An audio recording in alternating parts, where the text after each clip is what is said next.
Welcome to the Brilliant Fertility Podcast. I'm your host, Dr. Katie Rose, and this podcast exists to help illuminate the path ahead of you. With expert interviews, clinical pearls, and real client success stories, my intention is to bring you hope for what's possible on this journey and to give you tools and resources to navigate the ups and downs on the road before you. If you find this podcast helpful, don't forget to subscribe on your favorite listening platform. And I have a big request. If you have a minute, can you leave us a 5-star review? And let us know, what did you learn? What did you come away with? Did you leave with that spark of hope? This helps more people like you find the podcast. My mission is to support as many humans as possible on their path to become parent. And by you sharing and subscribing, you're part of that mission too. And I'm so grateful for you for being here.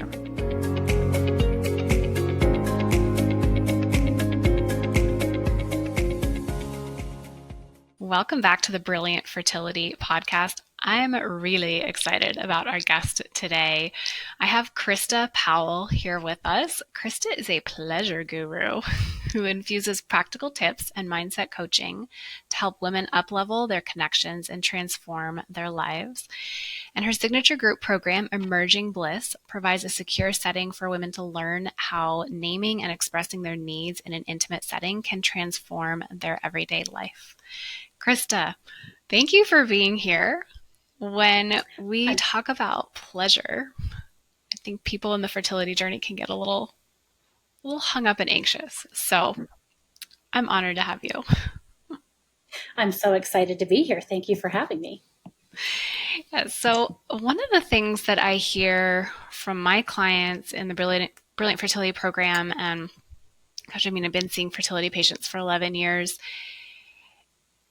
First of all, people don't necessarily feel comfortable talking about sex, even in this day and age. Even if they've been on a fertility journey for a decade, there's still a lot of discomfort around that.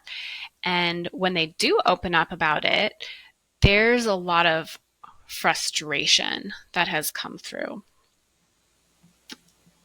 And just being able to start this conversation so that we can help people bring more pleasure into their lives.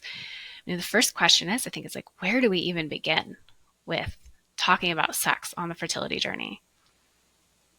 Yeah, and I think that these days it is easier than ever to find that bridge that will get you from the shame and embarrassment of bringing up the topic to a place where you can have an easy flow of communication with your partner. And it can start with, I was listening to this amazing podcast today with Dr. Katie, and this is what she said. And then sometimes in our mind, we think that if we're going to start talking about sex, that it all has to happen at once, and it has to be this huge conversation. We have to solve everything. And that's not true. Sometimes the first conversation is just, I've started listening to this podcast and it's really interesting and I want to talk to you about it, but that's all I can say right now. Can we return to this tomorrow? And you just let your body get used to the idea of talking about sex, talking about your wants and your needs and your fears around intimacy, and make it bite-sized. Don't try to make it this huge epic conversation. Just be okay with it being a bite-sized piece of, we're going to put our toe in the water and see how it feels to both of us. Yeah, I felt a sense of relief wash over me even when you said that, because struggles when it comes to intimacy aren't limited to the fertility journey. So, in any relationship, in parenthood, in midlife, in postmenopausal years, there's so many opportunities to explore how this could be different and better connected. But with fertility,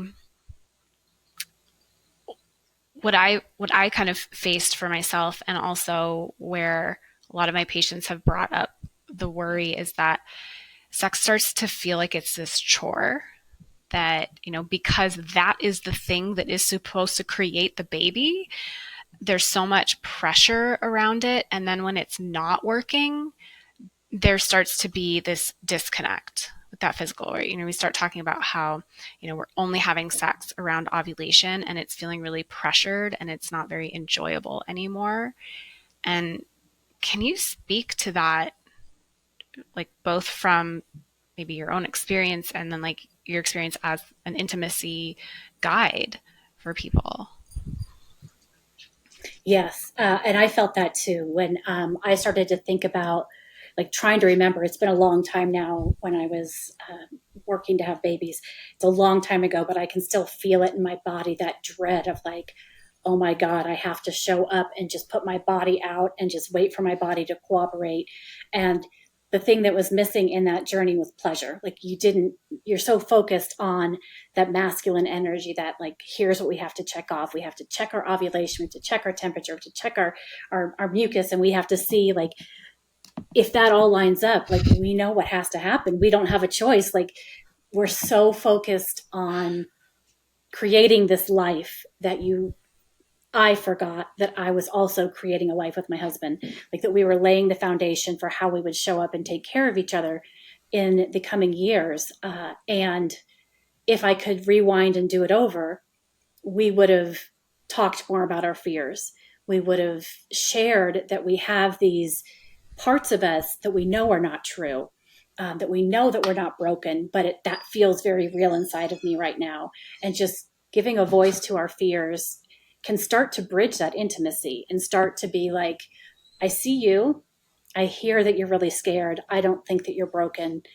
Let's just acknowledge that that's what we're feeling now. And I think that first conversation of talking about what is going on inside of us, what are we worried about? What stories are we creating in our mind about the fact that we're on this journey and we feel so alone, and it feels like everybody else in your circle is getting pregnant without even thinking about it. Like there's a lot that we're processing and not realizing it in that moment. Yeah, there is a lot going on to that. And I think when you add in the part that feels like our body is broken, like it's not doing what it's supposed to do, and then intimacy starts to feel broken and it starts to create this, divide between partners. And then you hear your friends getting pregnant so easily and they're talking about like, oh, it's like our honeymoon, and like imagining that everyone else has it so easy and they're having these like epic sexcapades while you're just like timing things and being like, all right, let's get this done. Like you said, that like masculine sort of the push to do the thing. What's the flip side of that coin? Like, what could it look like when we're prioritizing connection and pleasure? I think the flip side of it is really leading into your feminine, and of course, when we're talking about masculine and feminine, we are not talking about man and woman. We're talking about. I think it helps to remember that yin and yang are also kind of the similar concept, and so we can take the man and woman out of it. But when we're leading into our feminine, we are leaning into exploration. We are leaning into slowing down. We are leaning into simplifying and just being present with each other. And so the flip side is creating these pockets of time when you just go into dating mode, when you just sit in reverence of this amazing person that you're choosing to create a life with. You sit and remember that before you were on this journey to be a parent, that you were a full human being and you had hobbies and likes and things that just light you up. And it's tapping in and making space for that as well. I think that when you go on a pleasure journey, it's less about the function of sex and more about like getting in touch with your body again, touching each other in a non-sexual way, and just really receiving and giving that touch in a way that reminds you that you're in this together, that you're a partnership, that what you two have is bigger than this journey that you're on right now. Yeah. Do you have any perspective or advice for couples who don't feel like they are on the same page with it? So, for example, maybe we have one partner who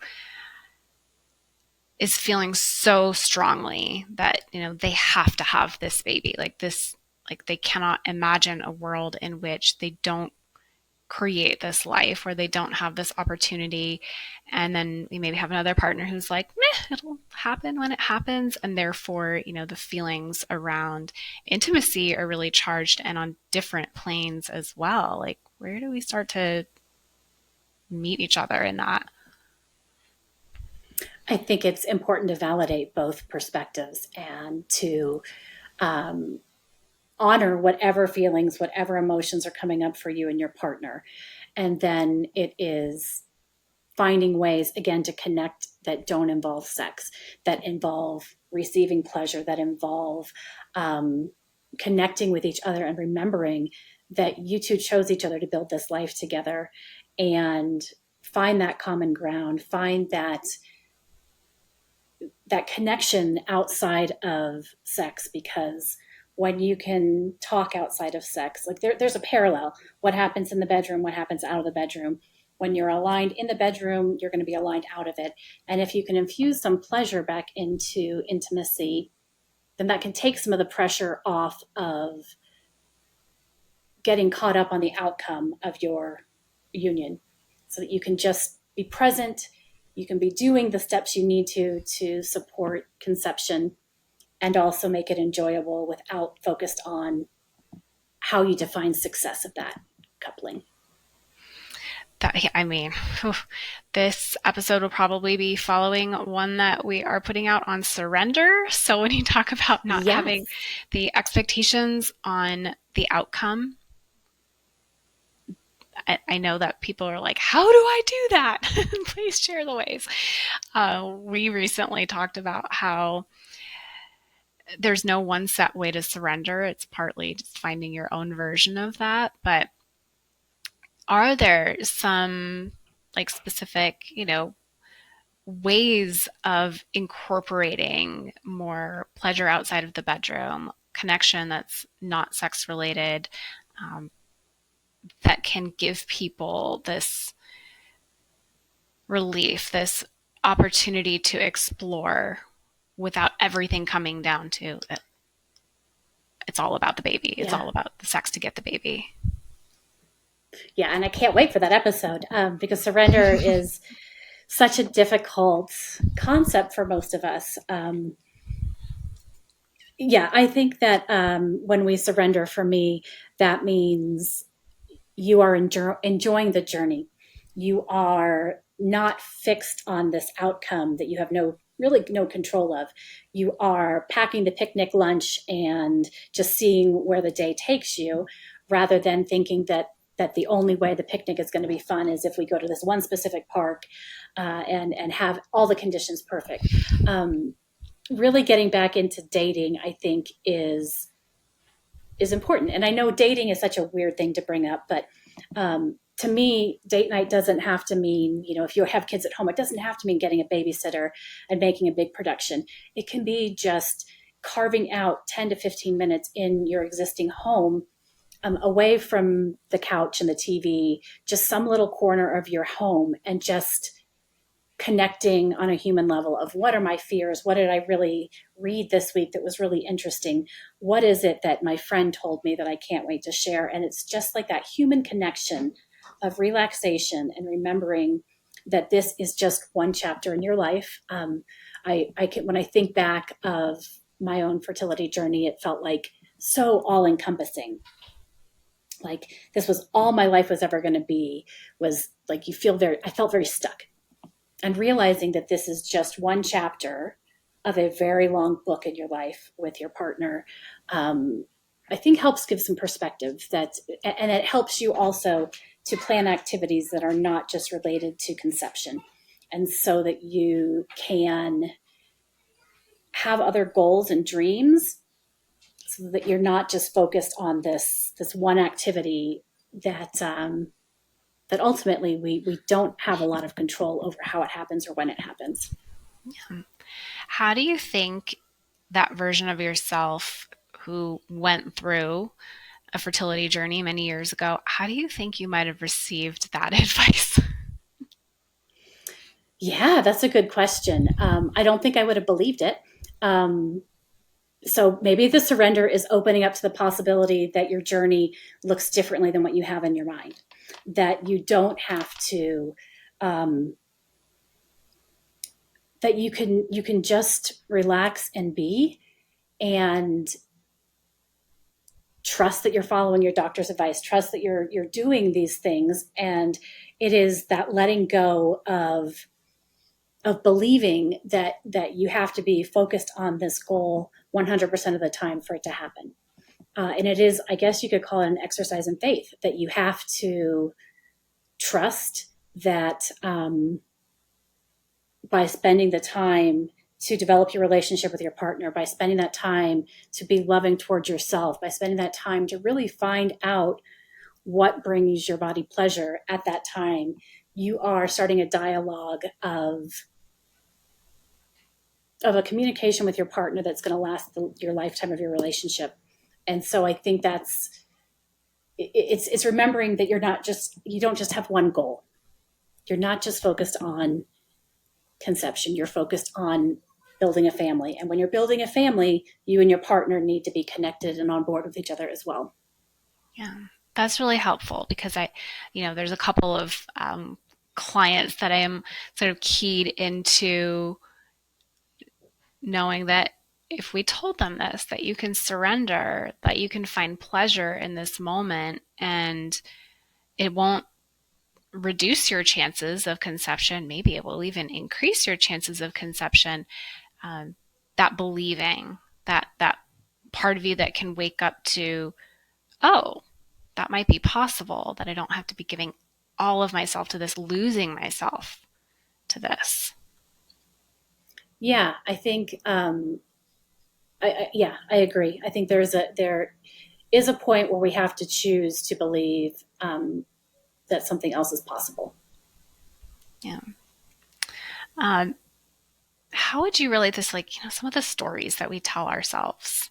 I think we're always trying to make meaning of things. We're always in our heads to some degree. What story do you find people telling themselves about sex and fertility, or why they can't have the pleasure? Is there any common theme that you see in your practice? I think there are a lot of reasons that people's minds come up with. I think being broken is a big one. Thinking that somehow you're being punished for something that you did. This idea that, I guess, is related to being broken, but for the longest time I just thought, well, maybe my body isn't built like that. That was a message I heard so much, that maybe I'm just built differently, and that's not going to happen for me.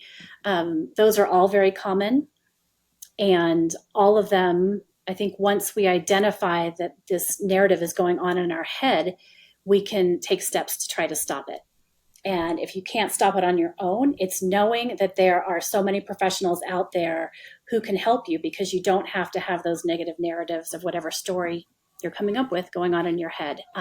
So it's just the idea of hope, the idea that people have walked the path that you are on, that you're not alone, and that, we come out on the other side. And when you can start to make peace with your body as your physical home, that's a first step into welcoming pleasure and opening a whole new world that you don't even know exists yet.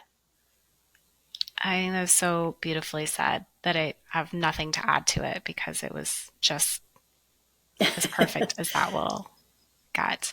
So I'm going to totally 180 here to a different side of this question of scheduling sex, because I personally feel resistance to that. So I would love to know your take on it as an expert in these things, and having navigated this with many couples. Talk about that, please. Yes. I was resistant to it for a long time too. And now I'm like, we schedule so many important things in our life. We schedule our doctor's appointments. We schedule the dentist and the haircut and working out and all these things that are important. So why is there so much resistance to scheduling sex? And there was a great quote. I'm not going to remember it now, but it's something about how anticipation really helps lend itself to pleasure. And so when you have that date on the calendar, when you know that tonight's a night, you can say like, okay, well, what do I need? How do I need romance in my life so that by tonight or by whatever time of the day you're scheduled to have your connection, that I'm ready and that I'm excited. Like, how can I build into this anticipation? And so it may mean that you send flirty texts with your partner during the day. It may mean that you schedule a workout that you really love that day. It may mean that you take a walk together in the morning, or you just have to see what things light you up. And when you find that thing that lights you up and you start to imagine that you're being seduced throughout the day, what would that look like? And how can you create this sanctuary in whatever room you're going to be in so that you feel like you're being welcomed and seduced and just held in the most beautiful and sacred space? Yeah. I can absolutely see why that would help things build up, and both like emotionally and chemically. Like, we know that if you work out around the same time of day, like your body starts to prepare your hormones to optimize that workout's efficiency. And I wonder, I mean, this is very much just like me thinking out loud, theorizing, like, I wonder if there's something to be said for like your body knows that it's Friday night, and like we can start getting some of those arousal hormones moving and shaken, and maybe that increases the level of pleasure. On the devil's advocate side, I can see how like does scheduling sex have the potential to increase the pressure or that sense of like, oh God, it's on the schedule, I gotta do this? Like, how do we reframe that piece? Well, if you're not on the fertility journey, then the way I view a scheduled sex session is like, you don't have to ever do anything that you don't want to do. You have the right to change your mind up until, well, at any time, right? At any time we have to have consent. And so if we go through all the motions, if we are doing everything in our power to really like lean into the idea, and then you get to bed and you're like, I do not want to be touched, you have to honor your body. That being said, there's a lot of things that we can do in an intimate setting that don't involve sex. And so maybe it is just that you are lying naked with your partner and you're just touching and breathing and holding each other and really creating this intimacy and bonding, and then just see where it goes. Like, you can stop at any time, as long as you talk to your partner along the way, let them know, hey, I had a horrible day at work, or the kids were driving me crazy, or like I had this really, really bad news and I don't know if I can shake that out of my body before tonight, but it's still important to me to be connected with you. And are you open to being a little bit more creative in what it means to have a sex session tonight? I think that's really helpful. That's where like I've heard the most resistance to, like, if I've dropped that little like maybe it be scheduled outside of your ovulation window, so there's not the pressure of like what is the outcome of this particular moment, but more on the connection level. I'm trying to think if there's any other major objection points that I've been hearing from clients lately around it. I mean, I think we've covered a lot in a short amount of time, but I want to jump into on the scheduled sex thing and just say that it's important to talk to your partner beforehand and say, just because it's on the calendar doesn't mean that we're going to have a particular set of activities that we do, because you do have to be open to the possibility that one of you are not going to be in the mood or not going to have the right body perception and feeling. So it is about scheduling time for connection. And so maybe that's a different way of saying it. We're creating this time for connection, and we're going to see where our bodies take us. I like that. I think that gives a lot of flexibility to what might be, while removing some of the pressure and expectations. Because those unmet expectations that can create so much disappointment, and then you might feel like you have to navigate someone else's feelings around that too. And I think that's one of the most challenging parts of, infertility, of struggling with intimacy, is that, you've got your own feelings about it, and then someone else has their feelings, and remembering that, like, we're not responsible for someone else's feelings. Mm-hmm. And also, how can we hold that space as their partner for those feelings? There's just so much within that. But like you said, this isn't meant to be like one epic conversation. This is like No. an ongoing journey. And is there a good time to start these conversations? Because I feel like maybe a good time would not be like when you're in the middle of an intimate moment and be like, Exactly. hold on. Yes. We're already closed off trying to like abruptly have this. May not be the best initiation point for that conversation. Do you have a way of determining like when is a good starting point for that? Yeah. I mean, you have to ask your partner. You can, exactly right. You can't just walk in when your partner is working or in the middle of taking care of the kids and be like, okay, you ready to talk? Like, you have to ask for a good time. Both of you have to be on the same page of it can be different for partners. It can be different for times a day. Like, you just have to set a time that makes sense to have these deeper conversations. And it doesn't have to be a lot of time. It can be 10 minutes and you can start a little conversation, and then because you're going to keep pulling it up. But yes, you have to both be in the right mind space to be open to the dialogue. And usually that means you're not in the bedroom. Yeah. Yeah. I think that's a really good point. Not in the bedroom to start the conversation about the bedroom. Yeah. Yeah. Unless it's a night that you know you're not going to have sex, and then you can be like, this is this thing I want to talk about. I really want to change how I show up. I guess that's one way to do it too. When I started talking to my husband about sex, it was, I think I can show up differently in our romantic relationship and our intimate relationship. Are you willing to work with me and be open as I see what happens? And so that's a very non-judgmental. We're not pointing fingers at anyone. We're just saying, hey, I think there's more here than what we currently know. Can we start talking and learning about what else might be there?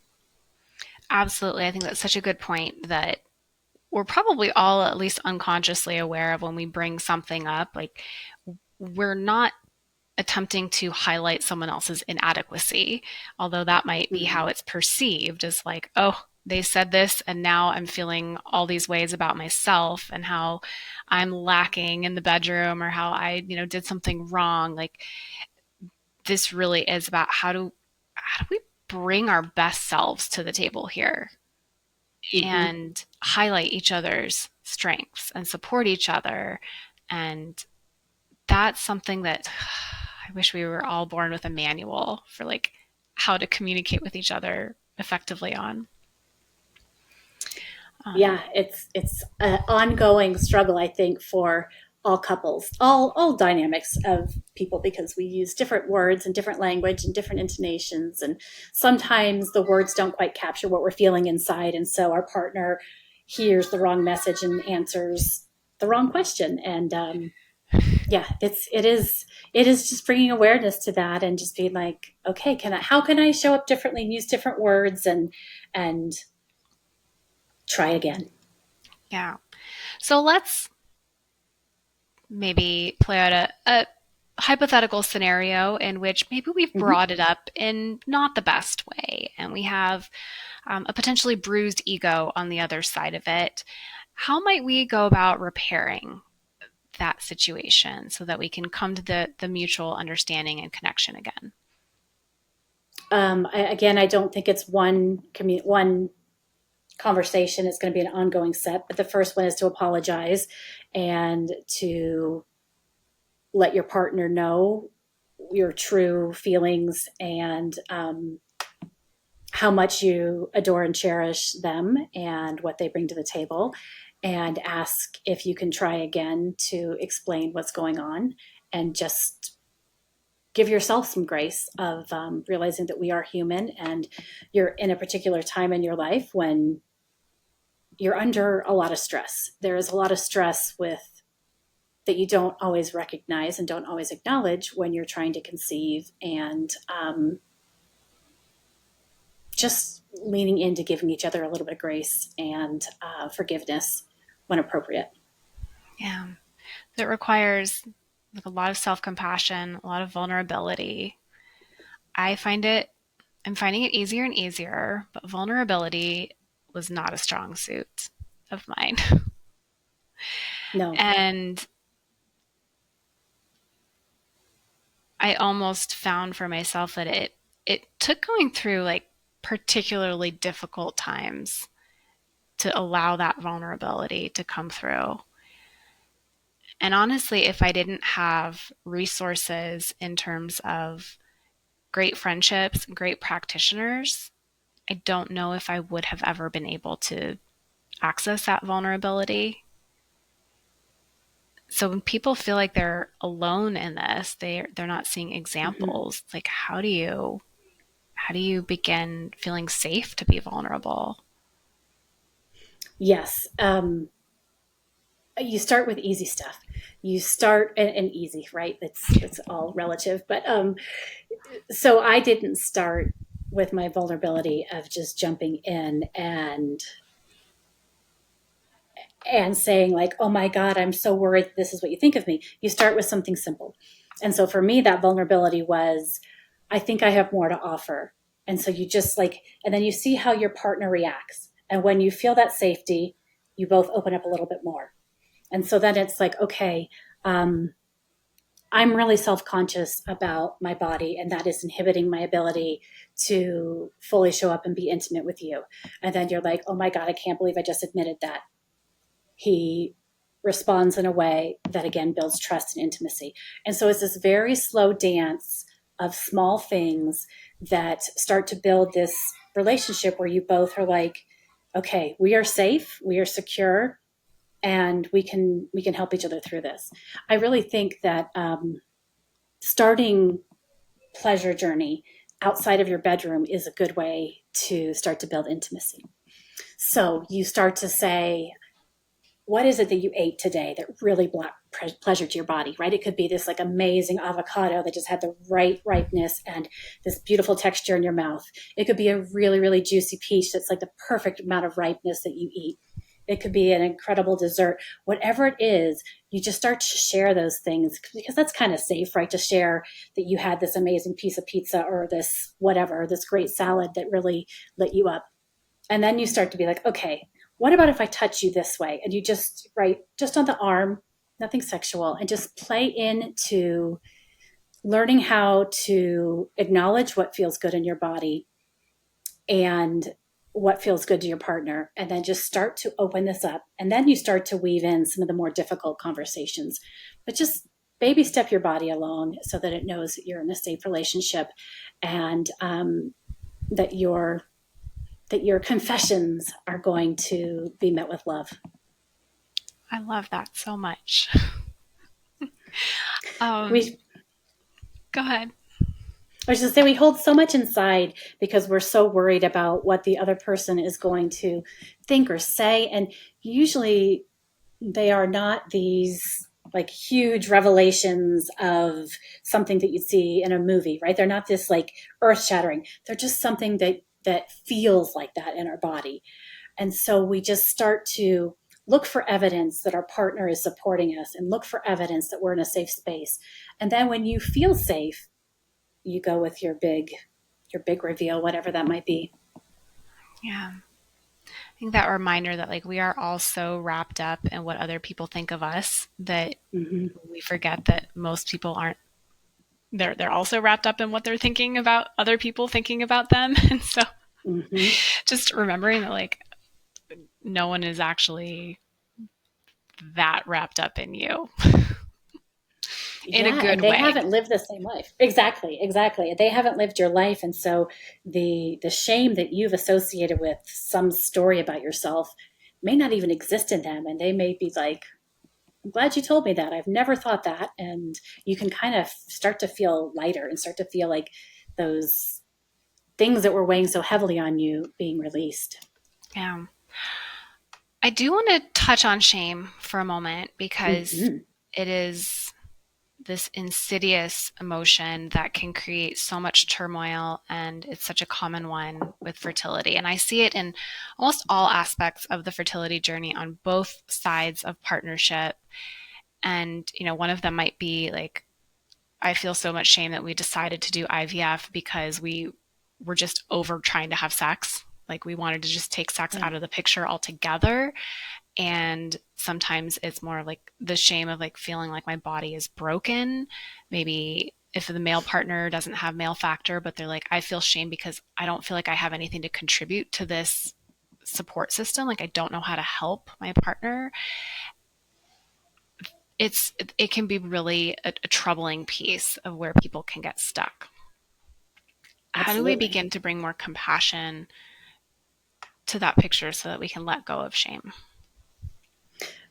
And the first step, I think, is speaking it out loud, of finding that safe place to tell your doctor, to tell your partner, to tell someone about it, because I know Brene Brown always says that like shame breeds in the darkness and dissipates in the light. So being able to say it out loud can be so freeing, because then you can get validation from the people who love you that your fears are unfounded. And there's also just this idea that as I'm working through another layer of shame myself, is this idea that the rules that we think we're living by, this idea that if we don't have XYZ, then we're not worthy, that these are all fake. Like there's no real rules on how we're living life and how we're showing up. And that we're all much more than our reproductive parts. This is just one aspect of us. And to think that, that our partner wouldn't show up for us in the same way, wouldn't love us, wouldn't want us to be a part of their life because something's a little off on one of those body parts. It doesn't feel like a real threat when you say it out loud. So the first part is finding a safe place to admit what you're ashamed of. Mm-hmm. Yeah, what we build up in our minds, the stories that we tell ourselves can often, I mean, I don't want to just flat out say they're lies, but like, it's not like God wrote this in the sky. It's like, this is the truth. It's like that these create so much energetic charge. And I'll resonate with this idea that shame breeds in darkness. Yeah. When we can find that safe person to tell it to, not necessarily expecting someone to fix it. There might not be some like grand breakthrough statement that we're looking for, just that held space. Yes, That I we're agree. human. We're human. Mm-hmm. Got our stuff. Yeah. Yeah. And yeah, exactly. You're not asking for your partner to fix it. You're asking your partner to hear you and to see you and to say, I still love you.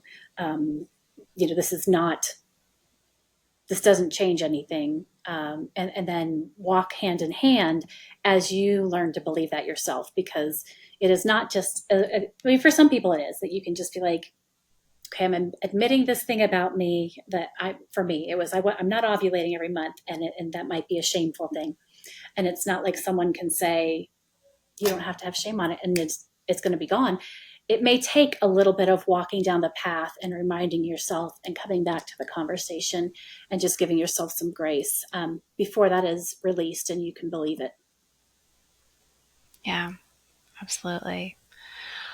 Krista, I feel like this conversation was a hug for my soul. And I Oh, hope that there are hundreds, thousands of people out there who can receive this hug for their soul too, and yeah, be able to slowly release that shame, or quickly, because the unconscious mind works quickly and absolutely. Absolutely. experiences time differently. So maybe that shame can be released easily. And I hope that all of you can use this episode as an opportunity to begin the baby steps towards connection and rebuilding intimacy and trust within yourself and your body.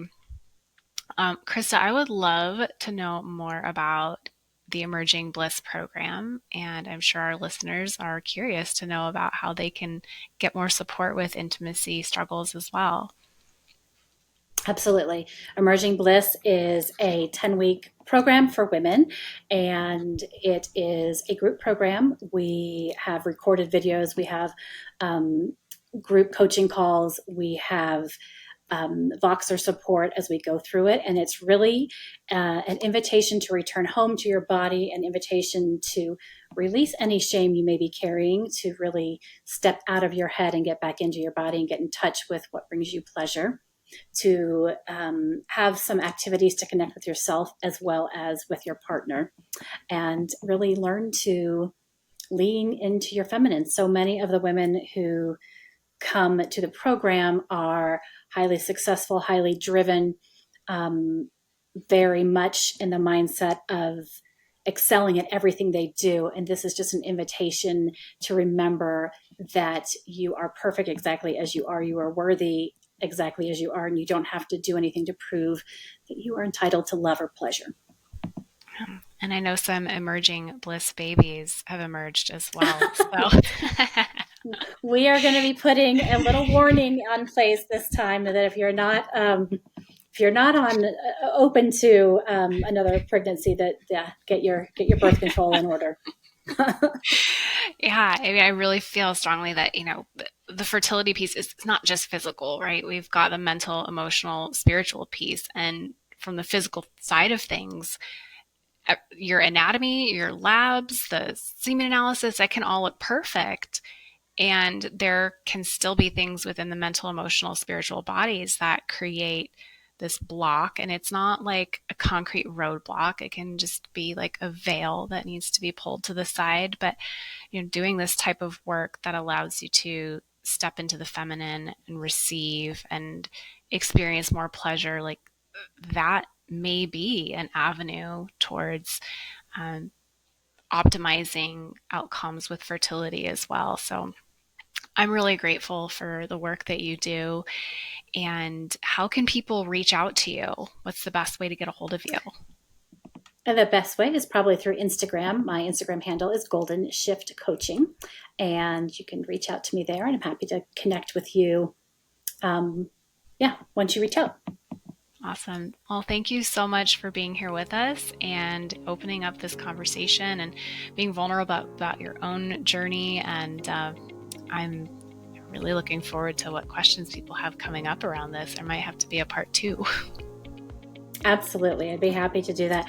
And I do have a passion playbook for couples who are on the fertility journey that please make sure you get that as well, and hopefully give you some ideas on how to add a little bit of romance to your journey. Yes, we will add a link to the Passion Playbook to the show notes. So you guys go to the show notes, you can click on that link and download it. And I'm probably gonna do that too. I mean, in all vulnerability here, like all of us could probably use a little bit of support with this area. Absolutely. And I went through it and was like, oh, I think there's a few things I can change too. So yeah, you're always going to be updating your intimate relationship throughout your life. So. Well, thank you so much for being with us, Krista. Thank you. I appreciate it. I'm so glad that you're in this space. I wish that I had a doctor like you when I was going on my journey. I'm just very grateful that you are here as a resource for so many couples. Oh, well, it's as you know, this work it requires those of us who are in it to really navigate our own egos and stay open to what's occurring within us as well as our clients. And yeah, we always wish we could look back and change something about the past. And I have so many clients who come to me with that similar sentiment of, I wish I'd found you 10 years ago. And we're here now. We're here now. Right? Yes. Yeah. So I'm glad that I know you now. And I'm glad that I wish I could have introduced some of these clients to your work 11 years ago. But yeah, we're here now. Exactly. And we're surrendering to this moment together. Mm-hmm. Absolutely. Oh, big hugs to you, Krista. Thank Thank you. Same.